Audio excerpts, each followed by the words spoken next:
Headline ન્યૂઝમાં આપનું સ્વાગત છે। હું છું શ્વેતા। 31 ડિસેમ્બરની ઉજવણીને આડે હવે ગણતરીના જ દિવસો બાકી રહ્યા છે, ત્યારે માદક દ્રવ્યોની હેરાફેરીની સંભાવનાઓને લઈ અમીરગઢ ચેકપોસ્ટ ઉપર પોલીસ દ્વારા ખાસ તપાસ ઝુંબેશ હાથ ધરવામાં આવી છે। 31 ડિસેમ્બર રાત્રિના 12 કલાકે વર્ષ બદલતું હોય છે, જેને લઈ લોકોમાં ભારે ઉત્સાહ જોવા મળતો હોય છે ને સાથે ઉજવણીના ભાગરૂપે પાર્ટીનું આયોજન કરી વર્ષની અંતિમ રાત્રિને નવા વર્ષના આગમનને લોકો માણતા હોય છે।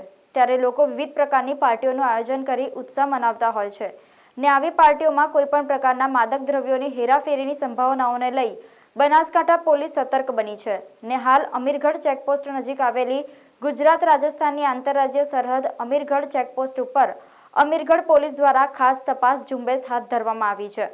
રાજસ્થાન તરફથી ગુજરાતમાં પ્રવેશતા નાના મોટા અનેક શંકાસ્પદ વાહનોની પોલીસ દ્વારા તપાસ શરૂ કરાઈ રહી છે, જેથી કરીને ભાંગફોડિયા પ્રવૃત્તિ માટેની સાધન સામગ્રી કે માદક દ્રવ્યોની હેરાફેરી ન થાય તે માટે સંપૂર્ણ તકેદારીના પગલાં લેવાઈ રહ્યા છે।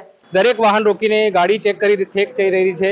પાલનપુરથી અડતું બનાસકાંઠામાં કોઈ પણ નશીલા પદાર્થ ના આવે તેના માટે પોલીસ કામ કરી રહી છે। અત્યારે પોલીસ કાર્ય ચાલુ છે। તમે જોઈ શકો છો, અમારા કેમેરાને બતાવશો અમે કે કામ ચાલુ છે।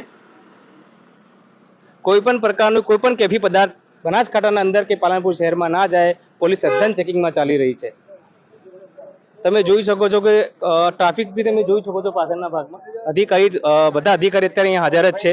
તમે અધિકારીને ટોટલી અધિકારી અત્યારે હાજર છે, પોલીસ કાર્યરત છે। અત્યારે અમે કેમેરામેનને કહીશું દેખાડશે તમને કે પોલીસ પૂરી કાર્યરત ચાલુ છે। અત્યારે મહેરબાન પોલીસ અધિક્ષક બનાસકાંઠાની સૂચના પ્રમાણે અમીરગઢ ચેકપોસ્ટ ખાતે 31ની ચેકિંગ એકદમ સઘન ચેકિંગ છે અને અહીંયા દરેક ગાડીનું ચેકિંગ કરીને જ આગળ જવા દેવાય છે।